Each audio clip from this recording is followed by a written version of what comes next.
I think everybody has some sort of leadership ability within them. They may not know it yet. We bring a lot of young men and women in here straight out of college, teach them the business, and we try and identify those that kind of have the DNA for leadership, that are a little bit more further along with that process. And then we try and cultivate them out and really put responsibility on them. That is a little bit different. And when I say put responsibility on them, it's not responsibility in the fact that we're trying to overload them. We put responsibility on them in the, with helping to guide and lead their peers within teams that we have built out there. Welcome to Grow Think Tank. This is the one and only place where you will get insight from the founders and the CEOs of the fastest growing privately held companies. I am the host. My name is Gene Hammett. I help leaders and their teams navigate the defining moments of their growth. Are you ready to grow? Today, we look at building a team of leaders. Every company I talk to has a certain value that they put on leadership. And so this conversation really fits into that because we're going to be talking about not only the bottom line of leadership and the impact it has on the bottom line specifically, but we're going to talk about, what you can do and how you should think about the next generation of leaders inside your organization. Our special guest today is Jeff Lantz. He's a CEO of Prosponsive Logistics. They've made the Inc. list a couple of times. They are really incredible company in the logistics 3PL world, but we want to dive into what building a team of leaders looks like. Why are they doing it? What's going on behind the scenes, and what you can do to learn from someone that might be a couple of steps ahead of you in building out your executive team and the leadership structure that you want to have in place. My job is to be an executive coach to ambitious leaders. I help them get more clear about their strategy and about their leadership as they continue to grow their company. There's a certain amount of conflict and chaos and even challenges that go along with growing your company. And that's my forte. If you have questions about what that looks like inside your company, I'd love to help you. Another way that we serve fast growth companies is through leadership development, closing the gap on what your managers are doing to become leaders. And some people are called managers and they really, really need them to act like leaders. And so we actually have a foundational program that we guide them through. It's kind of a sprint, but we also support long-term if needed through real coaching, not just at the executive level, but at the frontline and manager level of companies to really guide growth from there. Now, if you have any questions about this, all you have to do is go to genehammett.com, schedule your call. It'd be great to get to know you. I've been doing this for a decade. I'm sure I can shed some light and insight and distinction around what's getting in the way of your growth, your team, the alignment, overwhelm, all those things inside that one call. It's absolutely free. Just go to genehammett.com and schedule your call today. Now, here's the interview with Jeff. Jeff, how are you? I'm doing great. How are you today, Gene? Fantastic. We're going to have a great conversation about building a team of leaders. Before we get there, tell me about your company, Prosponsive Logistics. Well, Gene, we are a 3PL referred to in our industry, but more commonly referred to as a transportation broker or a transportation intermediary. We arrange transportation services for manufacturers, and we also manage freight for various manufacturers. So we handle managed and contracted transportation lanes of traffic throughout the country. And those companies range from Fortune 100s all the way down to small guys that are shipping, $50 million freight budgets or in that area or less. Now, I don't want to go too much into this, but I'd love for you just to share a little bit of insight around the industry. Where do you see it evolving over the next 3 years? Well, that's interesting because I've seen it evolve so much. I've been in this industry now for 36 years. And, from being in this industry, from being able to do business with a handshake and thermal fax machines to seeing it all evolve around technology. So technology is a big key factor in our business. But then the human element of it, and I met with a couple of clients this week, and the human element will never disappear out of it. And those clients are large, major, national, actually global transportation manufacturers of product. And, our discussion was around Uber Freight, and how, trying to digitize the transportation world. But the human element is always going to be involved with this. It is a personal relationship that helps it evolve. It is being able to be there when your client needs you to be there, and to help them solve problems and be a resource for them. Because at all points in times throughout transportation, there are going to always be issues.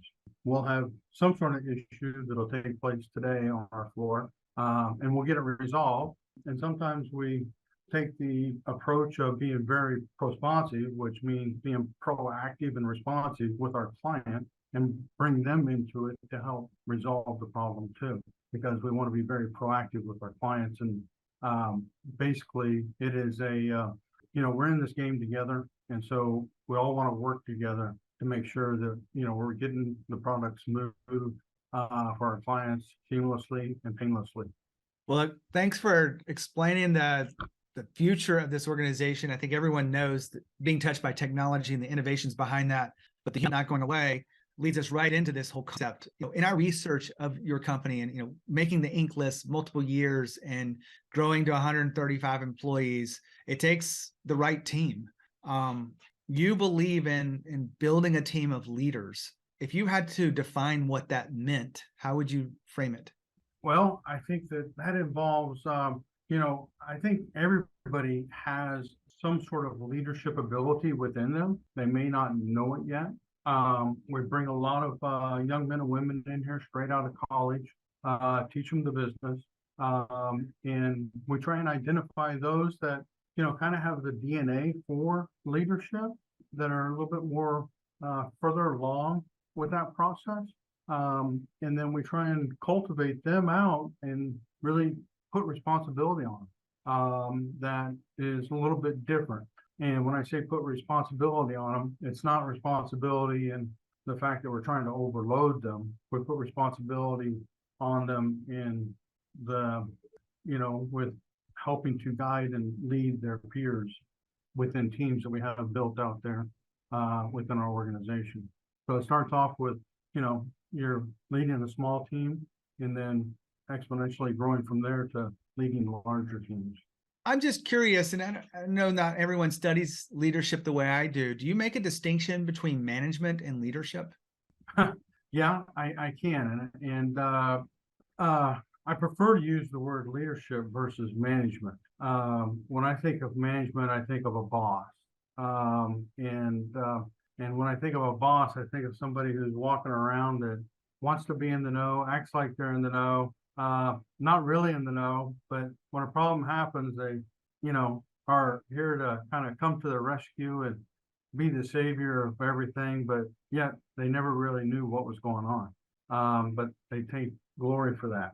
Leadership is an all the time thing, and it's people that are really involved in the trenches, involved every day in the company, that are really taking steps to really be involved and genuinely care about the people that are out there working and doing the job, and no matter what level that person's at. I'm smiling when you say this because I feel like for me catching you off guard with a question like this, you freaking nailed it. As I talk to enough people about this, and inside my leadership, development and my executive coaching, you pretty good summary, and those examples are right on. I have a lot of conversations around this, so thank you for sharing your perspective. When you look at management day to day, I'm sure you have people that have had managers, and I come across this quite often as well. That's the way I was learned what management was, is to be more like that boss figure versus the leadership figure. Are you Right. having to help people unlearn some of those things, or are you bringing them all in from college so that they don't have those bad habits? Well, we have pretty much brought them all in from college. We have added a few outside leaders into our organization, but those leaders that have come in from the outside we really got to know them before bringing them in to the company, and really kind of got a good feel for the type of people they were, not just from work, but from with their home lives, how they carry themselves in life in general. And I think that by doing that, we have landed and been very fortunate to land a few that are our top leaders, that are really genuine people that really have, they're just class acts.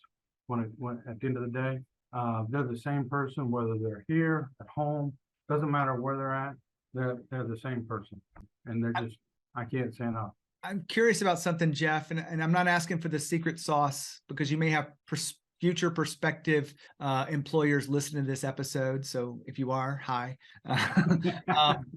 But do you have a specific interview question that helps you figure out and assess that leadership DNA that you mentioned earlier? Or do you kind of just pick it up over a course of different meetings? I think probably over a course of different meetings, Okay. Would probably be the best thing. But I think getting to know somebody when you're bringing somebody in at that level, that high level, it's okay to get to know them on a personal level. I had a business coach once tell me that, look, when you hire executives, it's different than hiring at other levels. You need to get to know them. You need to get to know their wives. You need to get to really understand their life, because they are going to be different, and you want to understand them in full as to what makes them tick, and how they carry about their life in general in that process. So it's really it's a multiple level of interviews, but at the same time, getting to know that person on a more personal level, because you're going to be working extremely close with that person on a daily basis.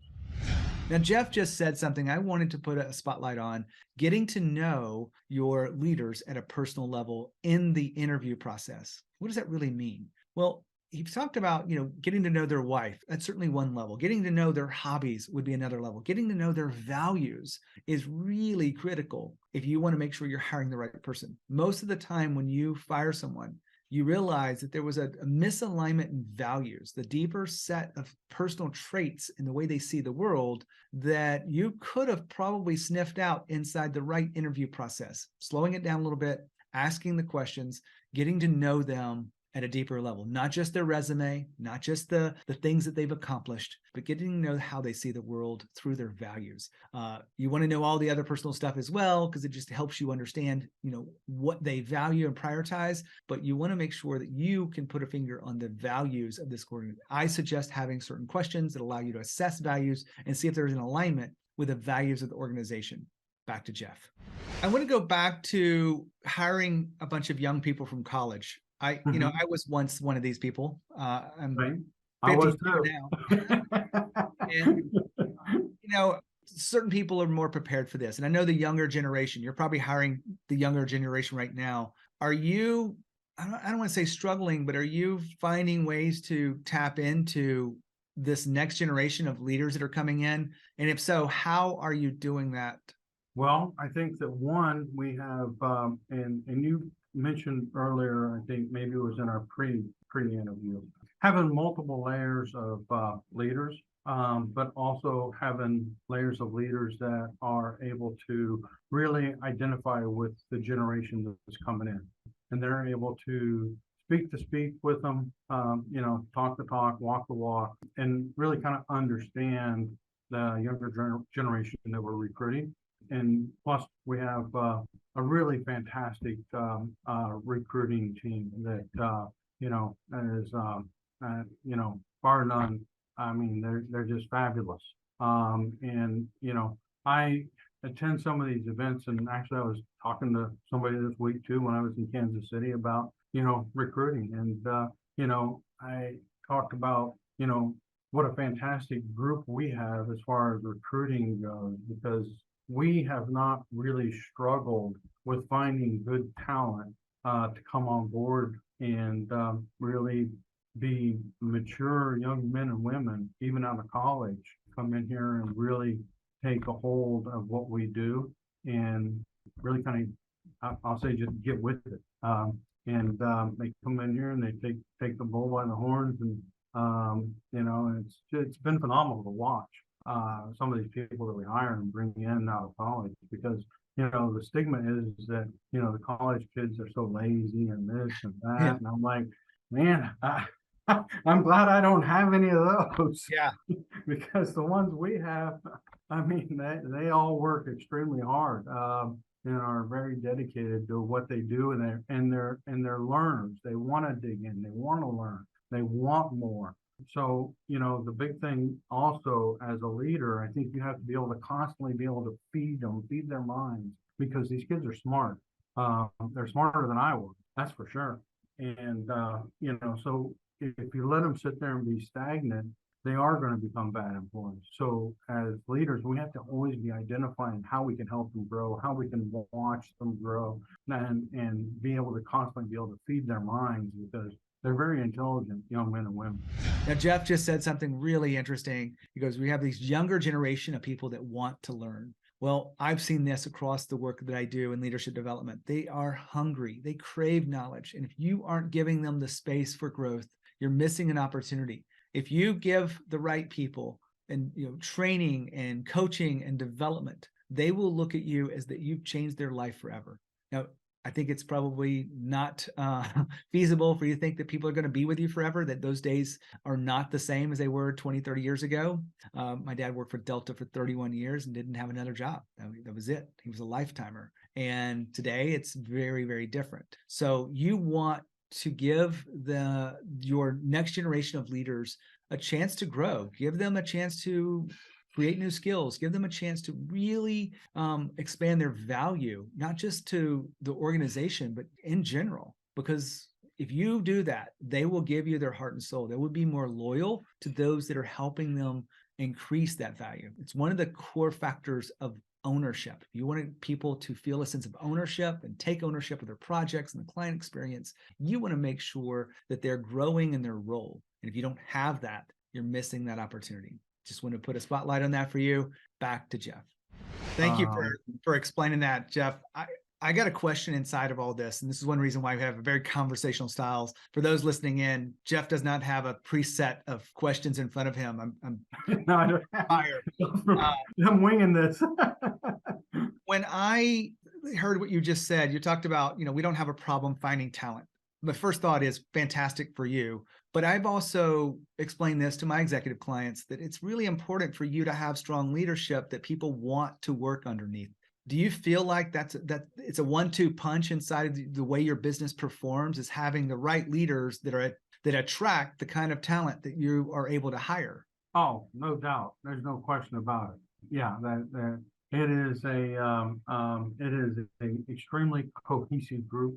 And when we bring people in here to interview, they identify with that right off the bat. And it's almost like we want to be a part of that. You probably look at your financials as much as I look at mine. It's not a day-to-day basis for me, but I'm looking at it quite often, and the P&L can give us a lot of information, but the cost of ineffective leadership and the benefit or boost of really effective leadership isn't captured in any of our traditional tools. It's not in our balance sheets, not in our P&Ls. Right. How would you describe the bottom line of the impact that leadership has on the bottom line of the organization?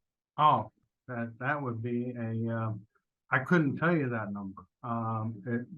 It would be really, we wouldn't be where we are today.